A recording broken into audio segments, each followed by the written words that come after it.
Alfred, Monique, Osé, une fois de plus, bonjour. Bonjour. Nous sommes ici chez vous dans le Bazar de Génie, votre galerie. Nous rappelons que vous êtes écrivaine, artiste. Il y a un sujet qui défraie la chronique, un sujet qui est en train d'exploser la toile. Ce sont les Africaines qui vont à Dubaï. À travers les images, nous avons vu ces jeunes dames en train de manger le caca, soi-disant. Bon, nous ne pouvons pas avoir la certitude, parce que c'est l'Internet, il y a aussi les fake news, il y a aussi les détox, mais on a vu quand même les Africaines qui sont mal traitées. Alors vous, en tant qu'écrivaine, artiste, vous défendez aussi la cause féminine.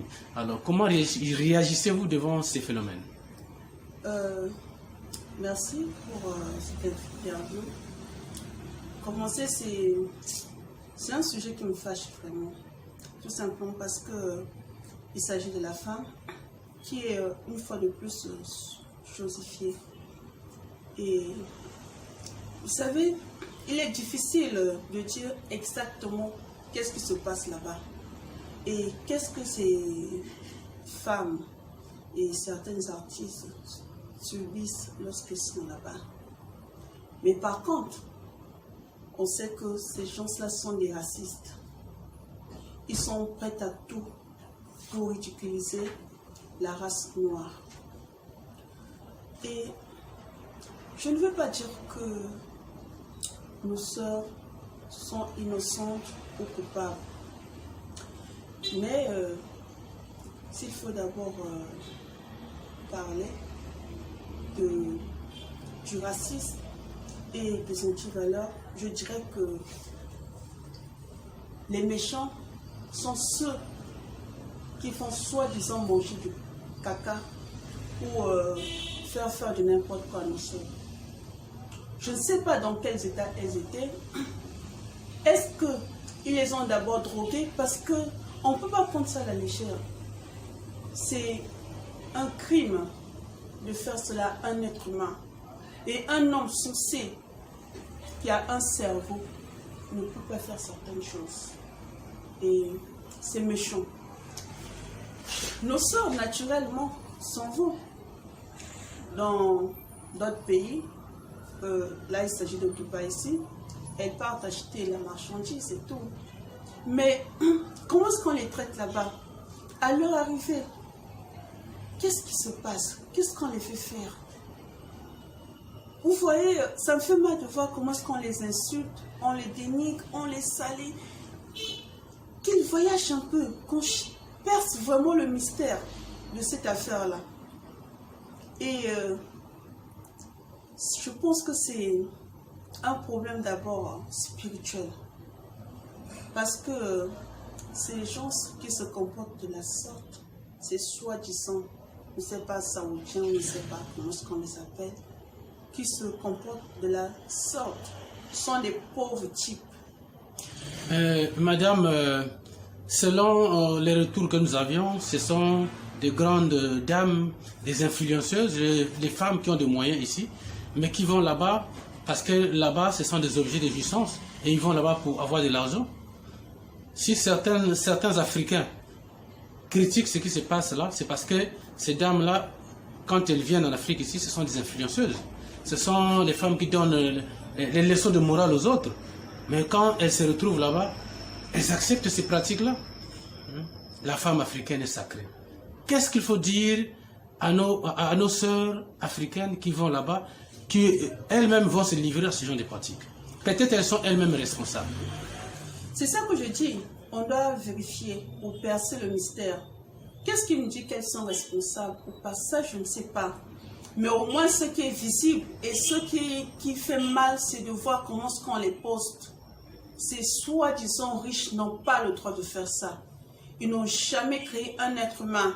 Ils ne connaissent pas combien de temps Dieu a fait pour créer un être humain.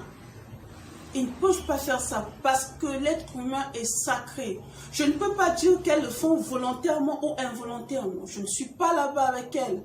Je ne peux pas dire si réellement elles sont droguées ou pas. Ça, je ne sais pas. Mais le fait de voir nos femmes comme ça, nos sœurs et mères comme ça, ça me fait vraiment de la peine. c'est ignoble. Ce sont des actes normalement qu'on devait même poursuivre. Et ça arrange certaines personnes disent ce sont des Africaines. Mais qu'on veut nous faire croire, on veut nous faire avaler que toutes ces antivaleurs viennent de l'Afrique. Ces influenceuses, certes, certaines abusent.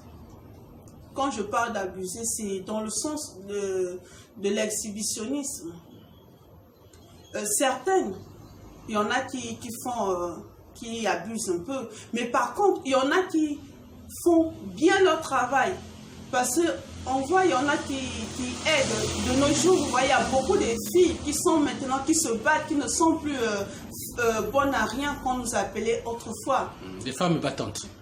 Mais quand je parle de battantes, ce n'est pas ce que j'entends maintenant, que les femmes battantes partent se prostituer et tout.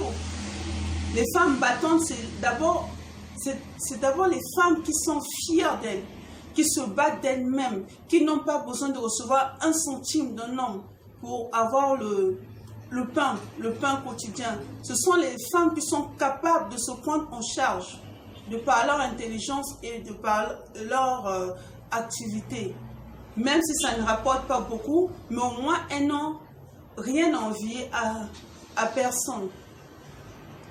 Donc, je sais qu'il y a des influenceuses qui dérapent un peu.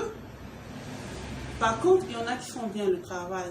Et lorsqu'on parle des artistes, moi je suis artiste.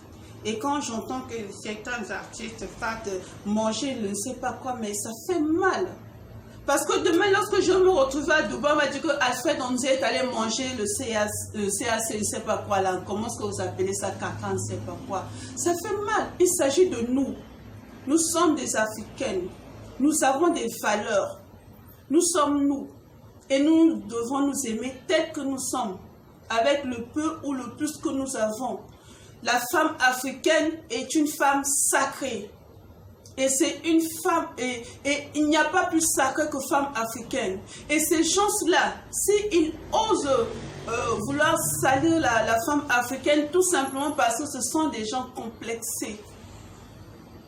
Ils sont complexés. Et peut-être, ils ne trouvent pas des femmes aussi sacrées que nous. Ils ne trouvent pas des femmes qui ont de l'intelligence comme nous. Donc, je n'aimerais pas...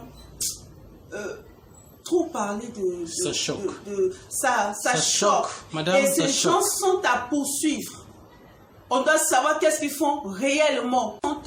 La nudité est sacrée. Et la femme africaine est sacrée. Et qu'est-ce qu'ils font à nos sœurs pour les faire manger du caca? Si vous faites des analyses, peut-être qu'elles ont été kidnappées, violées, droguées, vendues. Vous savez, il y a des choses qu'on n'ose pas dire. Oui. Et ce n'est pas normal. Ce sont des pratiques abominables qu'on ne devait pas applaudir. Et je dis ceci à nos frères et sœurs africains. Ces femmes qu'on choisit là sont nos sœurs, sont nos mères. Elles sont nous. Elles représentent le peuple africain. On doit se battre pour connaître la vérité ou la réalité cachée qu'elles subissent là-bas. Il y a des choses qu'on ne publie pas. C'est pas bien. Ce n'est pas du tout bien. Comme je disais tout à l'heure que la nudité est sacrée. Mais dites-moi d'abord, pourquoi est-ce qu'on doit toujours mettre tout ce qui est mauvais, tout ce qui est criard sur les Africains ou les Africaines? Pourquoi? Est-ce que les Africaines, est-ce que ce sont les Africaines qui ont d'abord créé cette histoire de, je ne sais pas, de sortir avec des animaux? Mais peut-être aussi, c'est dû à la pauvreté aussi. Dans nos pays où parfois les choses ne sont pas gérées, les gens sont obligés d'émigrer pour aller chercher ce qu'ils appellent la vie ailleurs. Est-ce que ce n'est pas aussi la faute de nos États qui ne donnent pas assez de moyens, assez de possibilités pour s'en sortir, pour ces jeunes dames qui immigrent, qui vont à Dubaï pour aller faire ce genre de pratiques? Vous savez, celles qui vont à Dubaï, on ne peut pas dire que toutes s'en vont pour aller se livrer ce genre d'acte abominable. Il y en a qui vont réellement pour les affaires, acheter leurs choses et tout et tout. Vous savez, nous n'avons pas toujours tout en Afrique. Et si arrivées là-bas, elles sont kidnappées, elles sont je ne sais quoi. Il y a des choses qu'elles ne peuvent pas dire. Il y a des non-dits dans cette histoire. Il y a vraiment du non-dit dans cette histoire. Il faut vérifier. On doit comprendre ce qui se passe réellement là-bas. Il y en a qui vont dire oui, on les paye et tout, et tout, et tout, et tout, et tout. Qu'est-ce qui me dit que tout cet argent-là, c'est l'argent de la prostitution? C'est quel argent comme ça? Qu'est-ce qui se passe? On peut se les kidnapper, ravir leurs biens et dire que non, on leur va payer. Lorsque vous dénigrez un continent, on est prêt à tout. Mais il faut leur dire qu'ils arrêtent de nous dénigrer comme ça. Nous ne sommes pas des choses. Nous sommes des êtres humains sacrés. Et en plus, il y a des sujets plus importants que ce. Ça, c'est divertir les gens. Tel que quoi, les sujets les plus importants? Pour moi, le sujet d'actualité, c'est la guerre qui se passe en Ukraine. Ça, c'est pas un sujet. On devait débattre sur des sujets comme ça. Comment faire pour sauvegarder la paix dans le monde? Il y a des gens qui meurent tous les jours dans le monde entier. Et il y a des gens qui ont faim. Et on dit que ces gens-là sont milliardaires. Et si réellement ils sont riches, cet argent-là devait servir pour des causes nobles et non chosifier la femme africaine qui est une femme sacrée. La femme africaine est sacrée. Il y a un mois, l'humanité venait de boucler le mois de la femme. Et la journée de 8 mars était célébrée. Alors, quelle pensée pour les femmes africaines qui regardent ces choses-là de loin à travers... J'aimerais d'abord féliciter toutes ces grandes dames africaines, toutes ces reines qui se battent contre tous les aléas de ce monde terrestre, qui se battent pour sortir la tête de l'eau. Nous savons que le monde est en train de bouger, mais elles ne se laissent pas faire. Elles se battent pour nourrir leur famille. Elles se battent pour créer une belle destinée africaine. Entre-temps, les femmes africaines étaient fainéantes. Maintenant, ce sont des femmes fortes, des femmes puissantes, en tout et pour tout. Je pense même que c'est à cause de cette jalousie qu'on veut nous chosifier, pour que nous qui sommes debout, pour nous battre, pour apporter du bien au monde entier, nous soyons déçus, déstabilisés moralement. Parce que vous savez, il y a beaucoup qui sont déstabilisés moralement à cause de cette histoire. Pour qu'on baisse les bras. Mais j'aimerais dire à nos sœurs femmes que nous venons de célébrer la journée de la femme. Mais elles doivent savoir que dans ce monde, nul n'est gratuit. On obtient tout au prix du sacrifice et beaucoup d'efforts. Et elles doivent savoir que ce n'est pas parce qu'elles tombent qu'elles ne doivent plus avoir le courage de se relever. Lorsqu'on tombe, il faut se relever. Merci Alfred Onzé. Mais nous sommes dans le bazar du génie, c'est votre galerie, il y a plein de choses. Les téléspectateurs vont voir à travers Internet. Au moins ici, on publie les bonnes choses. On ne publie pas les choses qui choquent. Alors, quelles sont les nouveautés chez vous, Alfred et Monique Onzé? Vous savez, dans le bazar du génie, il y a toujours des nouveautés. Oui. Bon, cette histoire de Dubaï là, je laisse là. Vous voyez ça? Ce sont les coquilles d'escargot. Vous voyez? Et comme j'ai toujours dit que la nature nous nourrit, grâce à elle, aujourd'hui, beaucoup de gens sont heureux et ils ne dépendent plus de X ou d'Y. Vous voyez? Vous pouvez avoir cette idée. Ça, je n'ai même pas besoin de commenter. Vous voyez? Certaines personnes prennent, jettent. Mais au bazar de génie, on peut aussi les transformer. Ça veut dire que vous faites le recyclage aussi? Oui, je fais l'artisanat de récupération. Donc, vous voyez, ça, ce sont des coquilles d'escargot toujours. Et, comme on le dit toujours, l'Africain où la femme africaine est très intelligente, très entreprenante. Donc, en tout cas, se fier d'elle. Ça, c'est un cendrier. Et c'est fabriqué à base de coquillages de mer. Donc, ça se vend ici? C'est Alfred, moi, qui ai eu l'initiative de faire ceci. Vous savez, quand vous venez dans le bazar des génies, la plupart des choses que vous trouvez sont faites par Alfred, l'artisan.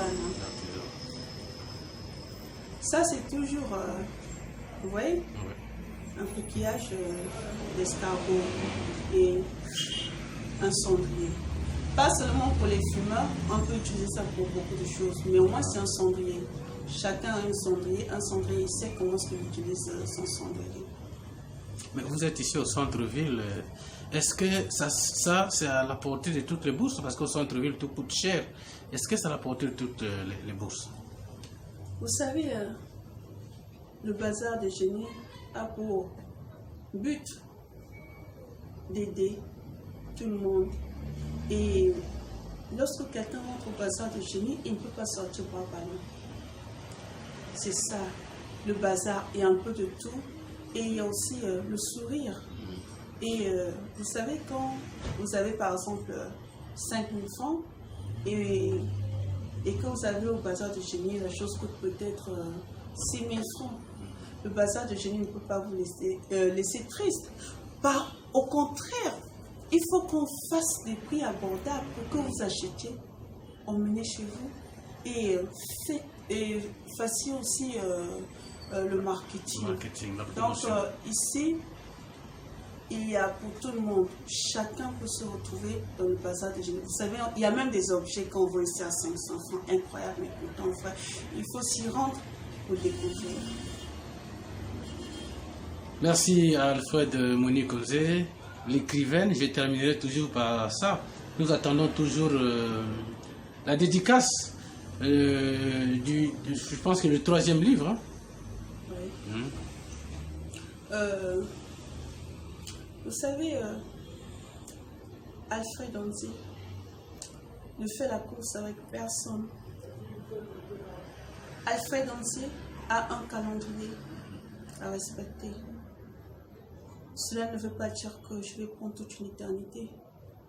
Je ne suis pas éternel, mais mes œuvres seront éternelles après moi. Oui.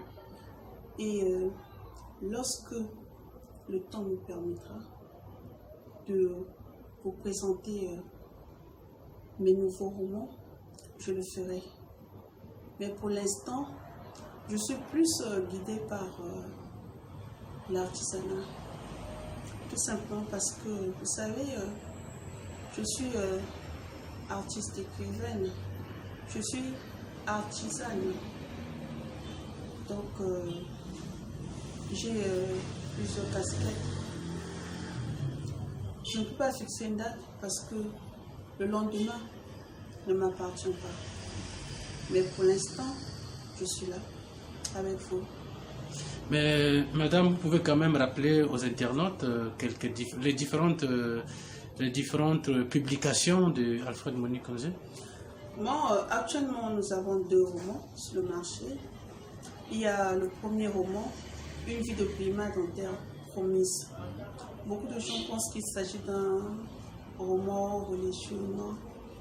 Ce roman dévoile un peu la vie d'une orpheline. Et dans ce roman, on découvre aussi un peu comment est-ce qu'on maltraite la race féminine. Et dans son roman, on apprend aussi que la persévérance finit. Et le 2e roman, nous avons À mon temps.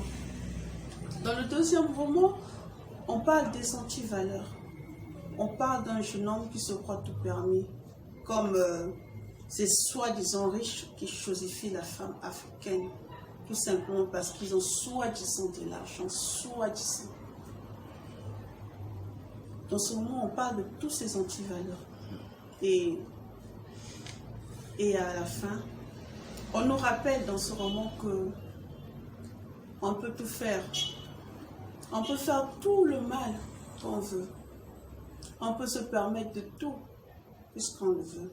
Puisqu'on pense que nous sommes les maîtres de l'univers.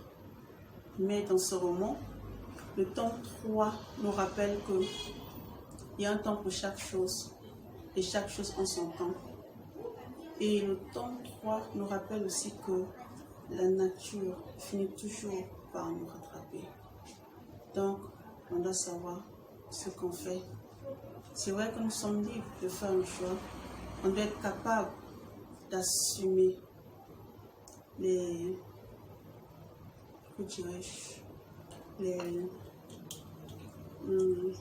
conséquences des choix que nous faisons. Et troisième qui n'est pas encore présenté, qui n'est pas encore sorti, bien sûr, c'est tu mangeras ton éthique. Ça part d'une jeune femme intègre qui est contre les antivaleurs. Une jeune femme à qui toutes les portes sont quasiment fermées, tout simplement parce qu'elle ne cède pas aux antivaleurs. Elle est fière d'elle. Elle est fière de sa personne, de son être. Elle est fière de ce qu'elle est. Et à cette jeune femme, on inflige la brimade. Une jeune femme qui travaille dans une entreprise dont le patron était tombé follement amoureux. Et malheureusement, au lieu d'utiliser la femme comme elle le mérite, vous savez qu'on doit... Il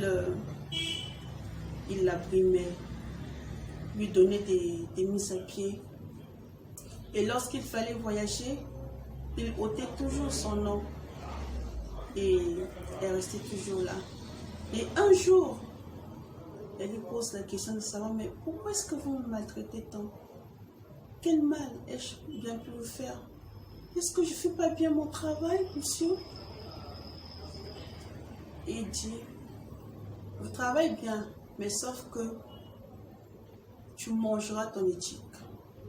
Tu n'es pas soumise. Il dit, ah bon, ok. Je préfère rentrer chez moi et manger mon éthique. Bye. Merci beaucoup Alfred Monique. On est toujours engagé. Et donc nous sommes à la fin de cet entretien. Je pense que c'est votre mot de la fin aussi. Moi, est-ce que vous avez quelque chose encore à ajouter? Sinon, nous avons bouclé. Qu'est-ce que je peux encore ajouter? Je pense qu'en peu de temps, j'ai presque tout dit. Oui. Et j'aimerais aussi revenir sur la question de Dubaï et dire à nos frères et sœurs africains que nous sommes sains. C'est comme dans une maison, le linge sale se lave en famille. Un enfant peut bien ou mal se comporter, il faut savoir le point.